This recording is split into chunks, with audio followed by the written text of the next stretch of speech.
Shalom Ibu Bapak, jemaat yang dikasihi Tuhan Yesus Kristus, kita berjumpa kembali di dalam Hikmat Pagi. Hari ini Jumat tanggal 20 Agustus 2021. Mari kita bersatu masuk di dalam doa sebelum mempelajari kebenaran firman Tuhan. Kita berdoa. Bapa Surgawi, sungguh kami bersyukur atas segala cinta Tuhan yang terus-menerus melimpah di dalam kehidupan kami. Tiada hari tanpa kami mengalami kasih-Mu ya Tuhan.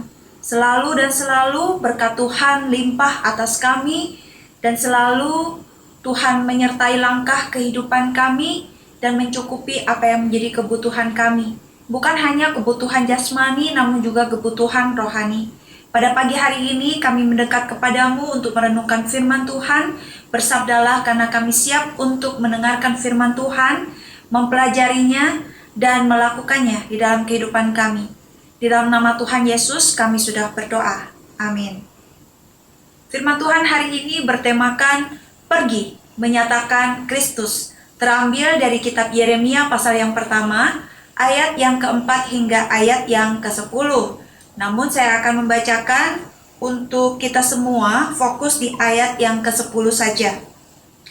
Ketahuilah, pada hari ini aku mengangkat engkau atas bangsa-bangsa dan atas kerajaan-kerajaan untuk mencabut dan merobohkan, untuk membinasakan dan meruntuhkan, untuk membangun dan menanam. Demikianlah sabda Tuhan.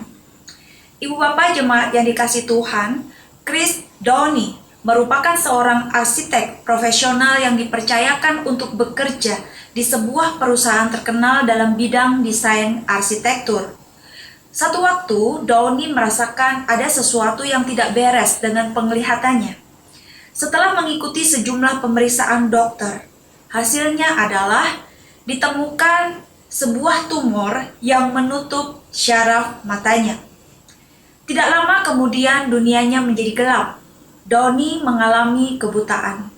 Namun sekalipun buta, ia tetap berusaha ingin bekerja sebagai arsitek, meski dengan cara yang tidak biasa. Semua teman arsiteknya berpikir bahwa kebutaan adalah masalah besar apabila hendak menjadi seorang arsitek. Melalui sebuah organisasi, The San Francisco Lighthouse for the Blind and Visual Impaired, Downey pun ditolong untuk kembali menemukan semangat dan jalan untuk menjadi seorang arsitek.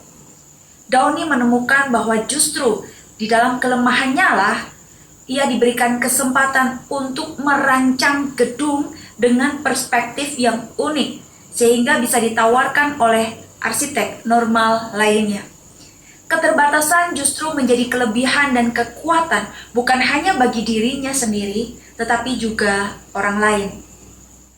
Nabi Yeremia dalam pengakuannya kepada Tuhan akan kelemahannya, bahwa ia bukanlah seorang yang pandai berbicara dan usianya masih muda, namun Tuhan utus untuk menjadi berkat dan menyatakan kemuliaan Tuhan di tengah bangsa-bangsa. Dalam kelemahan dan keterbatasan Yeremia, Tuhan memberikan janji penyertaan yang memampukannya tetap berdiri dan berbicara atas nama Tuhan.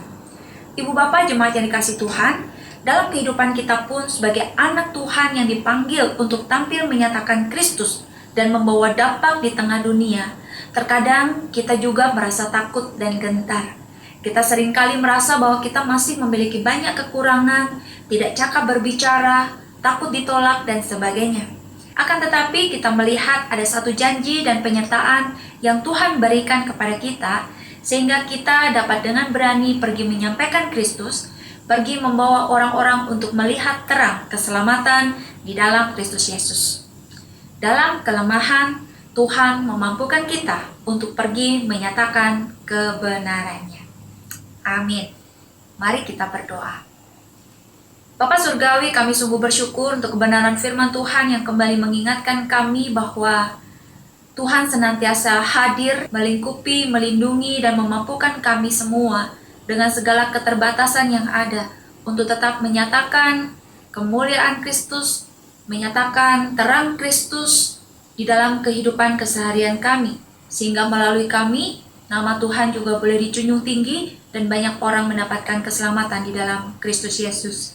Kami mengucap syukur untuk kebenaran firman Tuhan yang boleh kami pelajari hari ini, dan kami percayakan seluruh karya kami juga sepanjang hari ini di dalam tangan pengasihan Tuhan. Di dalam nama Tuhan Yesus kami sudah berdoa. Amin. Selamat pagi, selamat berkarya. Tuhan Yesus memberkati kita semua.